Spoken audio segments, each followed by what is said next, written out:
Aloha, everyone, and welcome to another conversation on our journey from anxiety to clarity. I'm Beth-Ann Kozlovich from Sutter Health Kahi Mohala, and this limited series is a project of Evan Leong of Brain Gain Hawaii, my colleague at Kahi Mohala, Trisha Kajimura, and me.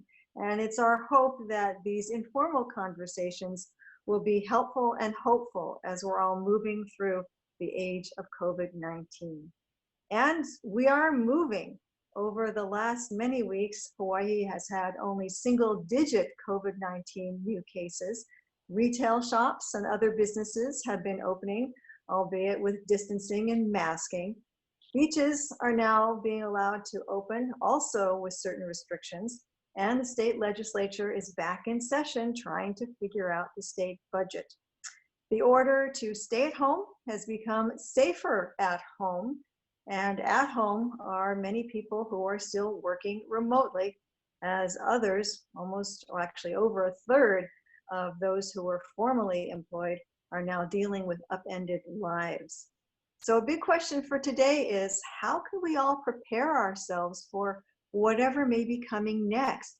And what could our individual and collective growth look like in a post-pandemic, or at least next stage pandemic world? We're going to talk about that today, and clinical psychologist Eduardo Jones has a few ideas about all of that. Dr. Jones is the behavioral health director at Sutter Health Kahi Mohala. He's also a husband and a father of a toddler. He's well invested in the future and how we all can get there. So I'd like to welcome to our conversation today, Dr. Eduardo Jones. Hello, Eduardo. Hi, Beth-Ann. How are you? I'm doing well. I really appreciate you inviting me to join you this morning and be able to have a conversation about these timely topics. Well, I'm very glad to be able to talk to you about it, because you're dealing with this both professionally and certainly at home as you look at your own family, and what that means is we're all trying to move through what has been the most unforeseen of times for many of us, and having to react without a whole lot of preparation. I mean, this isn't like other things that we've seen, whether the Great Recession or 9/11 or even hurricane seasons of recent years. Yeah. Very, very different and strange reality. So I'm wondering, as you deal with this as a very personal level, looking at your family, how you approach what you'd like to see happen for all of us. Great question. You know, I think as I was first kind of considering this, one of the concepts that came to mind was that of post-traumatic growth. And that's really a concept that was coined by a couple of psychologists over, I think now 2 or 3 decades ago, Tedeschi and Calhoun. And really it's this idea that, kind of going back to ancient wisdom, but that we can experience profound positive psychological changes from wrestling and having to overcome or go through very challenging life experiences. So that isn't always the case. I don't think anyone ever looks forward or invites these sort of experiences, but we do know from both the psychological literature, I think also kind of our own experiences, that sometimes very destabilizing and unexpected experiences like this can, in the long term, when we're looking back, lead to really profound positive changes. That sounds a little bit, forgive me, like sort of no pain, no gain. Is that part or baked into how we learn, or some of what we need to have to spur us into greater learning? I think you're hitting the nail on the head there, that you know, life is a bit paradoxical, where none of us wants to experience pain. We feel best when things are kind of rolling along smoothly and we're feeling really positively and things are going our way. But often when folks kind of look back on our lives and we look back at our own and we think about the times where we've really grown and made sort of quantum leaps, there often is, you know, some part of adversity and difficulty associated with that.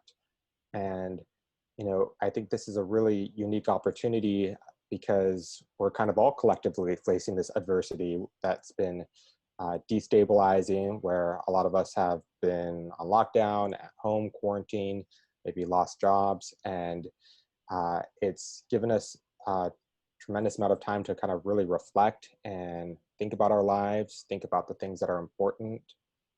We're missing different things, have been unable to participate in different activities, or things that were meaningful to us that maybe were potentially seen in a very different lens than we did before. And as you kind of mentioned, particularly here in Hawaii, a lot is beginning to open back up, and we're looking at an opportunity to kind of go back in the world anew. And with that, I think that there is a kind of tremendous opportunity to make changes that maybe weren't available to us, or we were just kind of caught in the humdrum of life. And that now, after this reflection, we're looking at things a little bit differently. People have different levels of that reflection. I'm just thinking about, those people who've been working at home and feeling, fairly stable in their, at least their professional lives because it's productive, and maybe being able to spend more time with family, having to portion the day and figure out what you're going to do when you've got kids and pets and spouse and everybody clamoring for attention, plus having work done, living more sense of really full and rich, sort of not exactly 24 hours, but really longer days, maybe they beforehand. And then you have the flip side of that, the people are at home just eating gut, for lack of a better term, over what come next for them, and kind of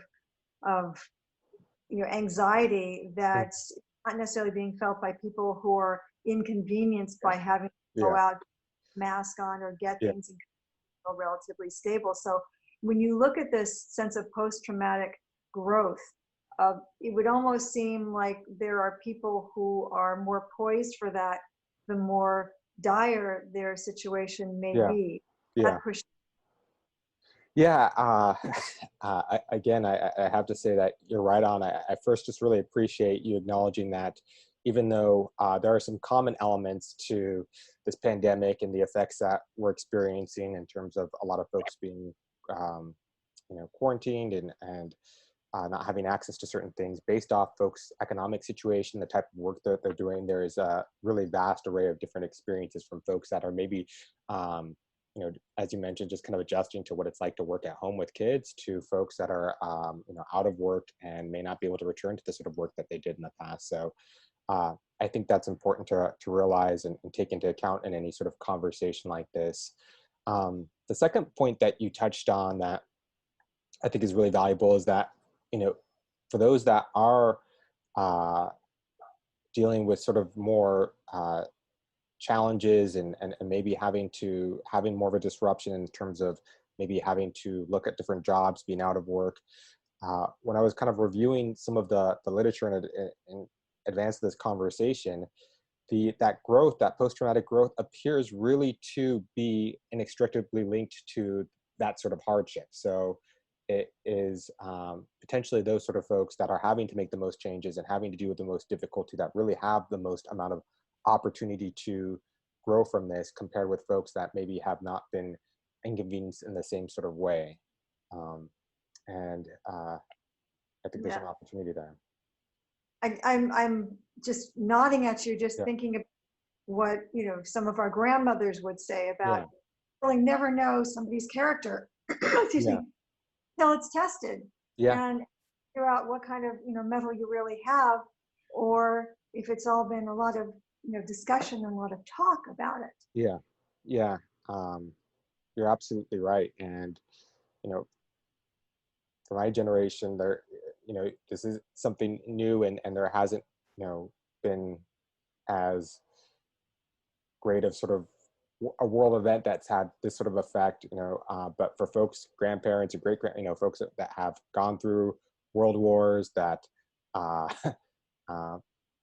folks that went through I think the Spanish flu of the early 1900s, this is something, and these sort of events are really something that humanity's been dealing for time immemorial. Famines, plagues, war, different hardships. And we've been extremely fortunate in recent decades to, particularly here in America, to not really have these sort of hardships. And it's interesting at the same time when we look back at the sort of different generations, and often we look to the older generations and the Great Generation, World War II, as folks folks that survived the Great Depression as people that had tremendous character, really were innovative and learned to work together and to cooperate, that became very savvy and were good at saving and having a certain ingenuity. And it's hard not to believe that those very trying and difficult circumstances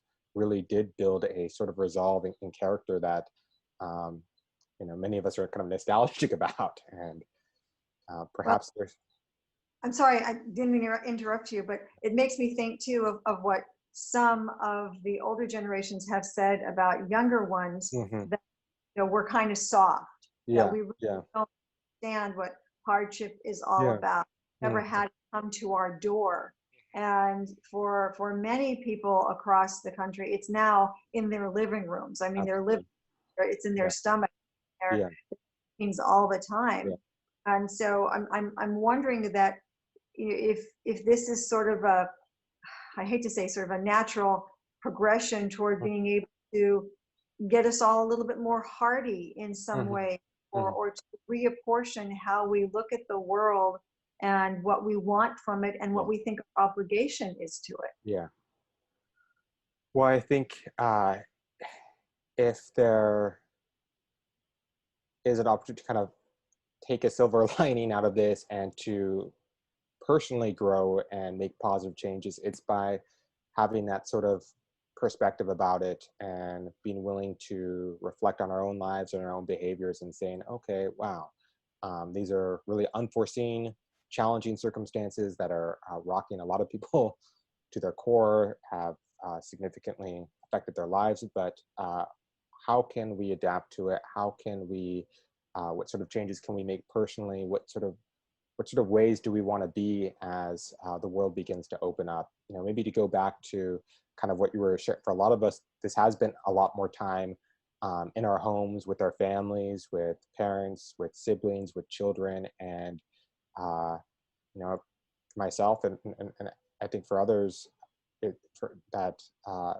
we've gotten to spend more quality time. Things have slowed down. A lot of families, watching shows together, making food together, playing board games, and getting to enjoy perhaps a richness of connection that wasn't quite there when we were able to kind of go out and the world was kind of going by so quickly. And so is there an aspect of that slowdown and that perhaps higher granularity of connection that we want to continue to practice, and a way that we want to continue to be with the people that are most important to us? There was this idea for quite a while about, the fear of missing out, FOMO, and everybody was so concerned about FOMO. I mean, they're having to get on top of everything at all the time. And then the freneticism around that seemed to turn so negatively that people were really looking forward to saying no. And then, JOMO came out, the joy of missing out.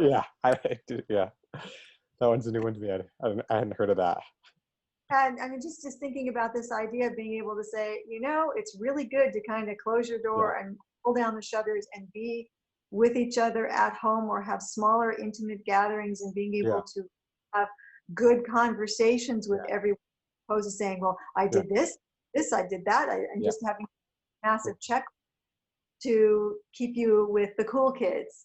And you're seeing that this, as you're talking to other families and certainly the kids that you're with at Kahi, if this idea is percolating at all, especially because we've all been so addicted to social media. I'm, a journalist, I'm just as addicted to everything and news cycles and the rest of it. But I've noticed, just in myself, I can say I've noticed this sense of pulling back and wanting to have real conversations with people, picking up the phone more.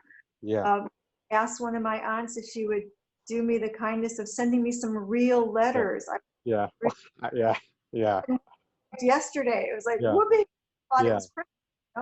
And those kinds of things that were so meaningful to people in past that we're now discovering the joy Yeah. in again, especially because they're things that take time. A lot of the things that you mentioned, board games, Hmm.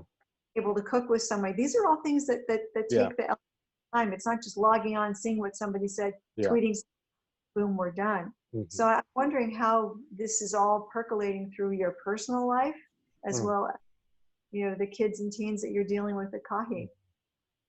Um, well, personally, like I'm sure for many of it, it has been a lot of time. I've been going to work, but at home with my son and my partner, and um,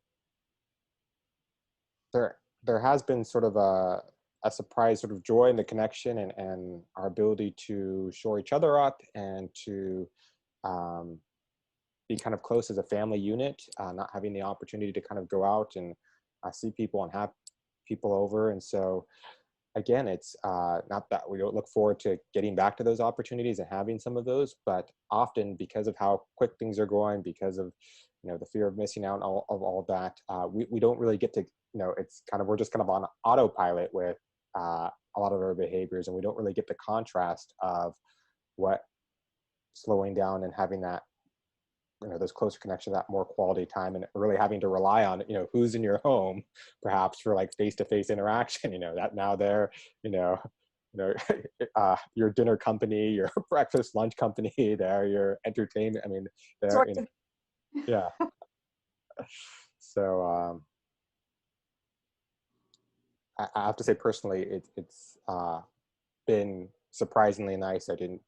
I also made a recent move up from Kailua to Haleiwa and living more in the country, and I've been very shocked by how pleasant it's been, how peaceful it's been, and kind of the calmness of it compared to kind of how things were previously. So, um, I'm go ahead. sorry. Go ahead. Go ahead. Oh, I was going to say, with regard to professionally, one of the things that has been nice to see is working with youth in a residential facility, and them thinking about their parents or family members who are elderly, who maybe have pre-existing health conditions, and hearing them saying, oh, trying to reach out more often, call, and really being mindful of that, trying to be on top of their hygiene, and showing concern for older generation, or folks that are more vulnerable. Um, Seeing that exemplified in some patients, and I think for hopefully the rest of us too, something that has been an opportunity is to kind of, if we're doing all right physical health wise, and in our situation where we are less vulnerable, to maybe think about others, and take more time to write letters or reach out to them or build those relationships, appreciate them, um, for those that are not in that situation. In all of this and everything that we've talked about so far, do you think that we are well set up to see society actually change, or is this going to be kind of a blip? And I ask you because earlier in the conversation, when we talked about the effects of adversity, extreme adversity, world wars, Mm.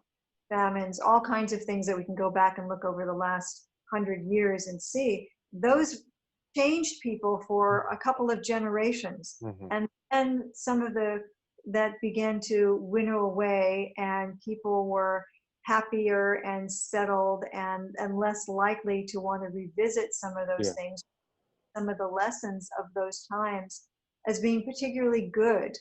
Yeah. And I'm wondering if you see that because of what we know, and that lens of hindsight, if this is going to create profound change in our society. That's a really good question. Um, I think it's hard to know on a societal level. Certainly, there are economic changes that will probably be longstanding. There will be ways of that we think about our vulnerability to um, events like this, and hopefully our kind of our preparation for that.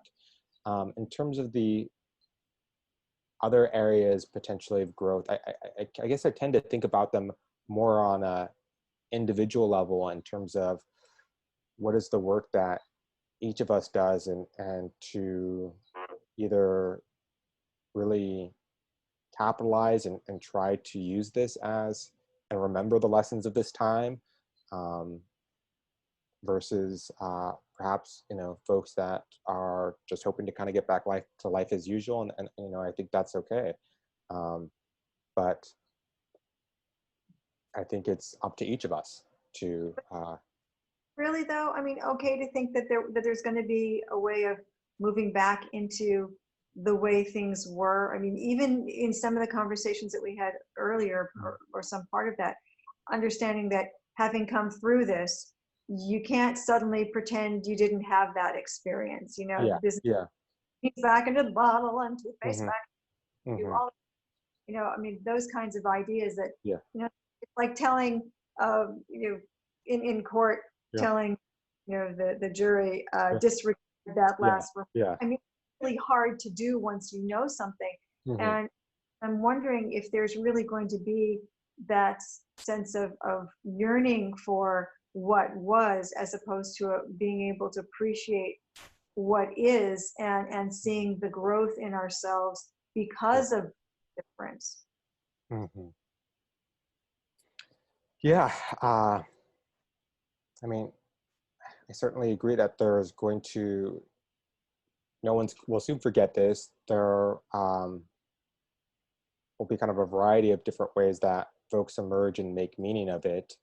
But I guess in that, um, is that it's up to each of us to individually to kind of create our own meaning from it, and to look at the ways that this has personally affected us, how our lives change, how has our behavior changed since this has happened, what part of that do we appreciate, and what of those changes do we want to continue moving forward and to create. I'll give you one example. I think for a lot of folks, this has kind of been a wake-up call to looking at our own mental and physical health. We know that folks that have compromised immune system and comorbidities, are in a more vulnerable position. And a lot of us, when we're caught in the hustle of life and just kind of running from appointment to appointment, into work, into kids and all of that, we don't really have the time to, or have take the time to really attend to how are we doing physically? Are we, living the way that we want to? Are we taking time to take care of our mental and physical health? And I think a lot of folks, you go to the stores and like the vitamin C is out, other supplements are out. Sometimes they're like all the, spinach is out, and people are like, I imagine, really increase their green, their intake of, the foods that we know that are good for us, and different things. And people have tried to get creative about how to be active at home or in ways that they can. And so, I think that's a positive attention that, has happened for a lot of folks, and hopefully uh, many of us are inspired to keep those positive changes moving forward, because we don't know what will happen, but we know if that we're doing the things to take care of ourselves physically, and take care of ourselves mentally, we're in the best position to deal with hardships and to adapt to, and to changing environments, and come out on the other end stronger for it. Do you think we'll be good about putting these lessons into something that's more permanent? I mean, being able to pass them on so that they become part of our collective consciousness in a way that, say, a lot of the stories from World War Yeah. II, I mean, just fill in the Mhm. blank, Yeah. the Depression, all of those things Yeah. that had been part of our collective consciousness at some level. Yeah. Uh, has this reawakened the ability of us to push this into Mm. our greater consciousness, and Yeah. pass it on, so that some of these lessons will hopefully have some greater longevity? Um, Certainly, I think so for at least some things, I think, as a culture, we, in a country where the most affluent, one of the more affluent times, and yet, we're in a very kind of consumerist, and not here in America, not one that's particularly been very savvy and good about saving. And I think a lot of folks,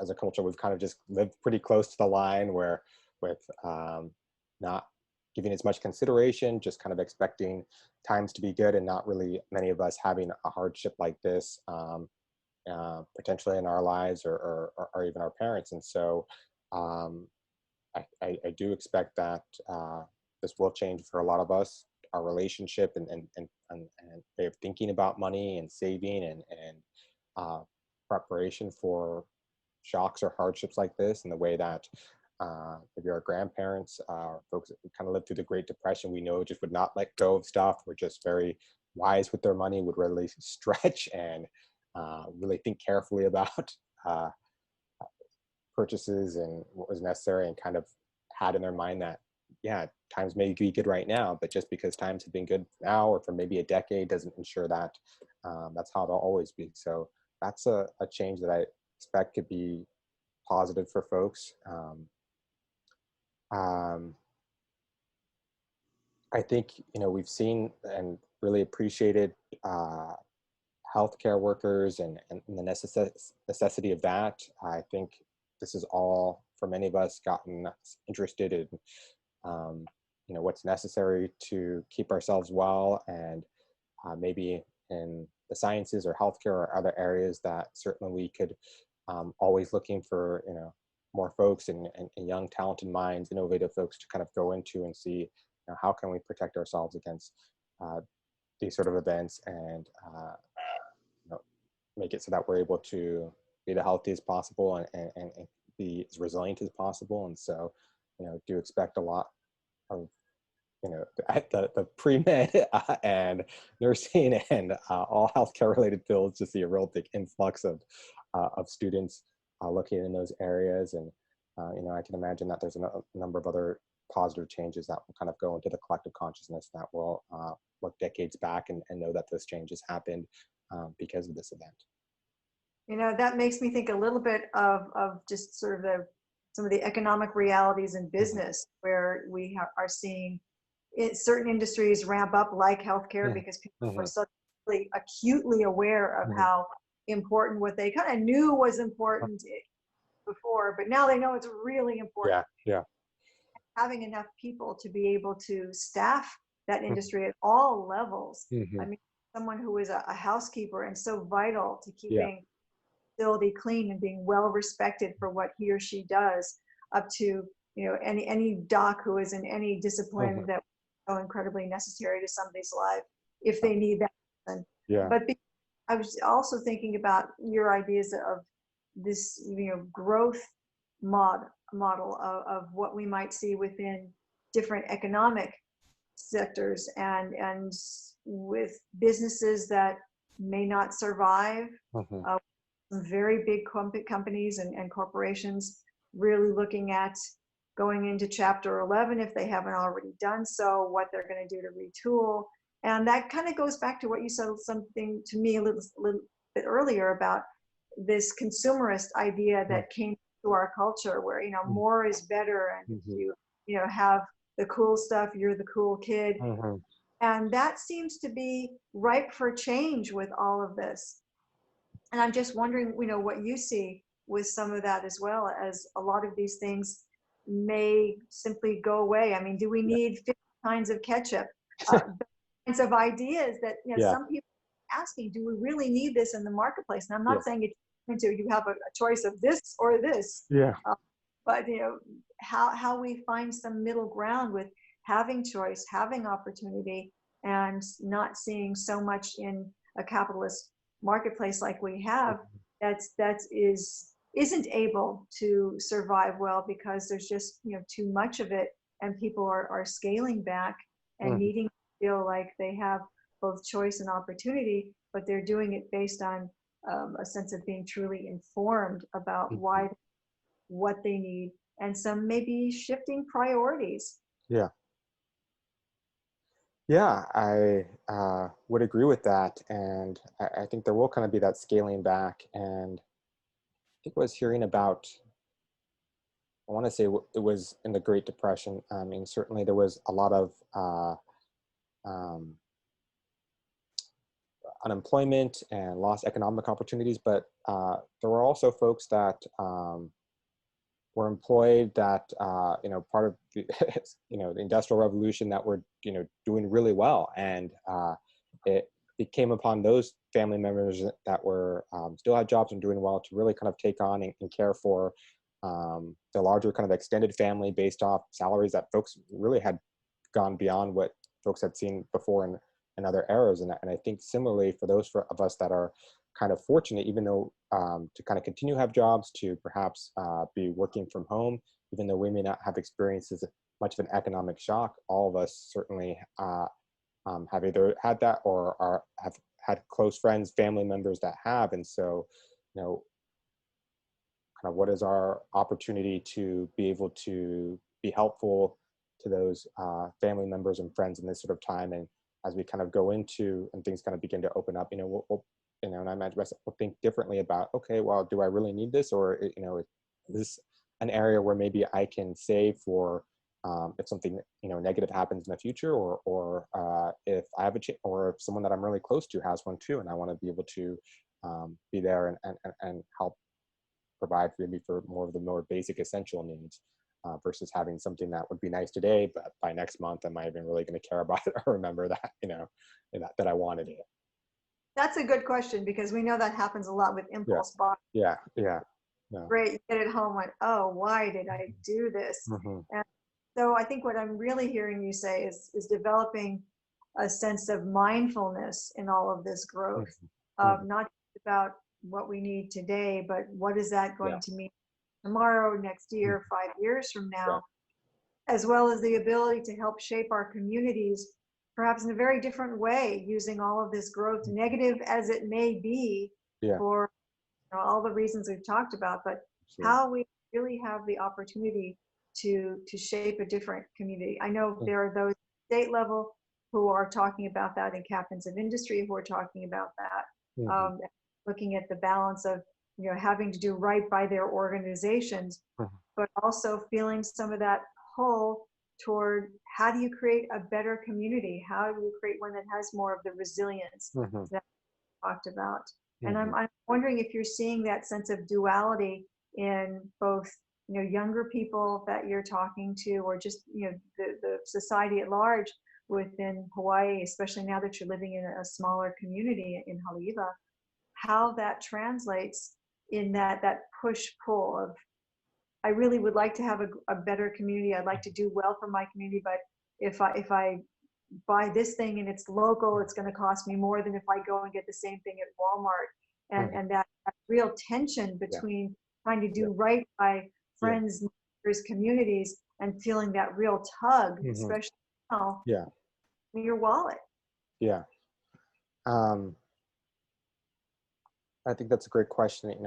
As you're saying that, I'm just thinking about for this experience, this event, how much it's shown us our level of interdependence and reliance on one another, and how much during this time in which we've, been quarantined, that we've really missed our ability to gather and be together and come to a sense of community. And so wanting to appreciate that, and as we kind of move back out, and I do think it's critically important that we think about where our time is going, our money is going, our energy is going, and um, whether that is part of supporting the communities that we live in and helping to grow and nourish that, because you know I think in the end those are the sort of things that matter,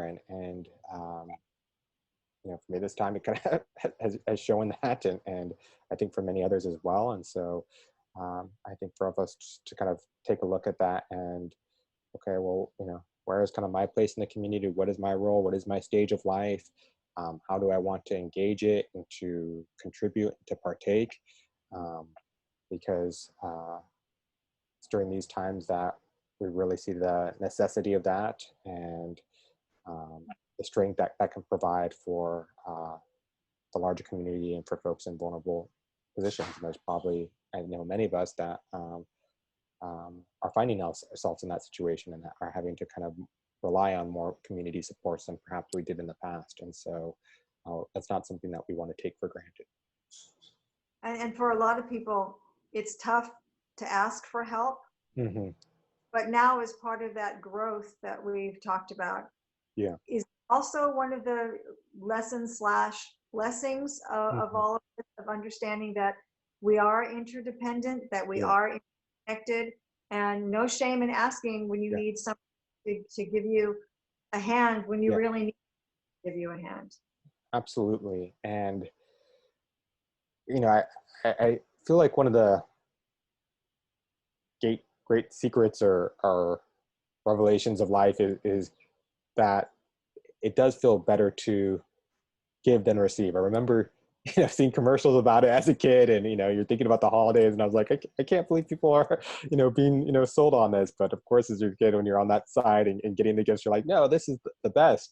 But as we get older and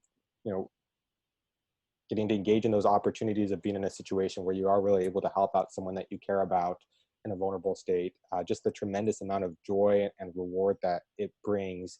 And so now I kind of see asking for help as really a strength of courage and vulnerability, and allowing for someone that's able to in the position to really have the joy of being able to give.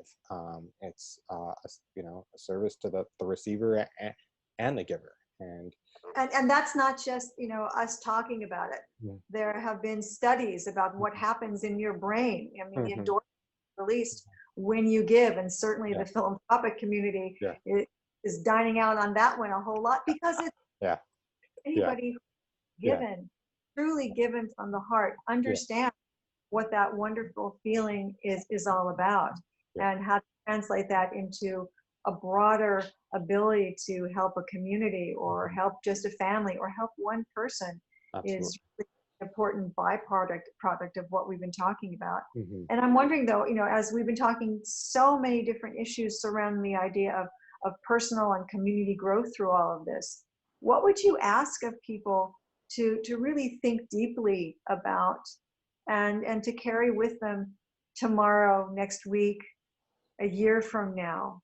What would you ask them to do?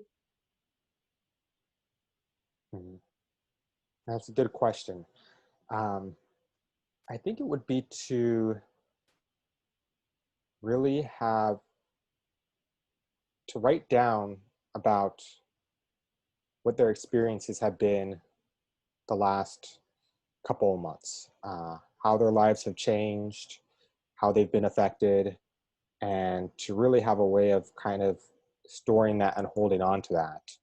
And also to maybe do some journaling about what the positive things about that, what the negative things about that have been, what they want to remember, and to set some intentions for returning back to maybe not normal life, but more of the things that we have had, to really, take advantage, because most of us, for folks that especially have been at home and are working from home or not working, don't really ever have 2 months in their life where they have this sort of time to reflect and to really ask the big questions about life. And I just really hope that everyone is able to use that in the most meaningful and powerful way possible to make the best of this experience, and to allow it to propel themselves to greater heights and greater growth. In memorializing all of this stuff and creating something that is lasting, and then having the opportunity to look through it later, there's nothing like having your own words confront you. It's not saying something, it's really in what your own experience wrought, and what lessons there were, or what frustrations, what joys, all kinds of things that are there. So I think that's a really good tip to be able to deal with it. Plus, I think it helps you get some real clarity when Mhm. you have to put paper to pen or put your fingers to a keyboard and Yeah, not do a self-editing. Just yeah, let it happen and flow, and then put it away and see how you feel about it later on. And if you wanted to share it with yeah. someone, that might be a way of perpetuating some of these lessons too. And Mhm. maybe we'll do a project where somebody will look and try to collect all of these Yeah, stories, and yeah, that a story core was born in the beginning and then became something far larger at NPR. mhm. That I'm wondering, I keep percolating about these Yeah, ideas. What will all these lessons mean for yeah, us? yeah. And how we be able to quantify them and sort of, bump up Mm. a lot of consciousness about how we interact with each other. But that's just my musing. That's Yeah, just mine. yeah. I'm glad you've had some time to think about this too. Anything else that you think that would be important for people to know about, post-traumatic growth and what it is that they might expect from it, and how they can have that be a real potent, driver of their lives? Um, yeah, there are 5 areas that uh, the researchers and developers of this concept really looked at in terms of the growth that people are most likely to experience out of this. And the first is sort of a greater appreciation of life and a changed sense of priorities. I know we talked some about that. Another is just warmer, closer, more intimate relationships. Third is a greater sense of personal strength, sort of resiliency, a recognition of the new possibilities or paths for one's life that may not formally have been seen. And the last that we maybe didn't touch it closely, but would maybe be an important part of kind of this sort of journaling work or reflection is opportunities sort of for spiritual growth and development. And so I just kind of put those out as maybe good areas for folks to reflect on, and as they choose to engage in sort of mindful journaling or other activity, to kind of think of areas that kind of can all touch upon and look upon for themselves in terms of if there are things that are being stimulated or activated, or areas that they kind of want to invest I think there's probably a lot of praying and meditating and deep in. thinking and mindfulness that's Mm, happening now. That may be one of the best things that come out of this too, that sense of connection to self. And if one believes in a higher power, to be able to feel that connection and bridging that to community and mm, to so much of the good things that we can all do when we all come together with a really great purpose. And I want to thank you for the time that you were able to spend with us this morning to talk about some of that, yeah. because it's a interesting take to look on that. And certainly not a lot of people want to be in a place where pain Mhm, is their teacher, and yet we hear yeah. all these maxims forever about Mhm, why it's so important to be able to transcend that pain and to create something good out of it. And God knows there have been horrible things that have happened to families who have lost family members, and mhm, how of all that. We're not trying to offer platitudes in any yeah. sort of, Mhm, but that somehow we have to be able to make meaning out of this in hopefully a positive way that allows us to go forward. And I want to thank you so much for everything you shared this morning. all right. Thanks for having me.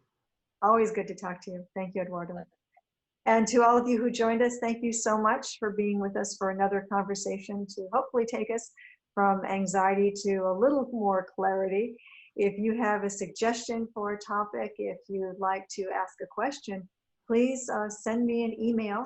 My address is kozlovb, that's K-O-Z as in zebra, L-O-V as in victory, B as in boy, at sutterhealth.org.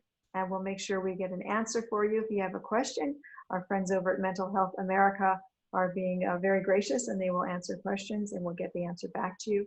And of course, I hope we'll see you next time for another conversation to take us from anxiety to clarity. I'm Beth-Ann Kozlovich. See you then.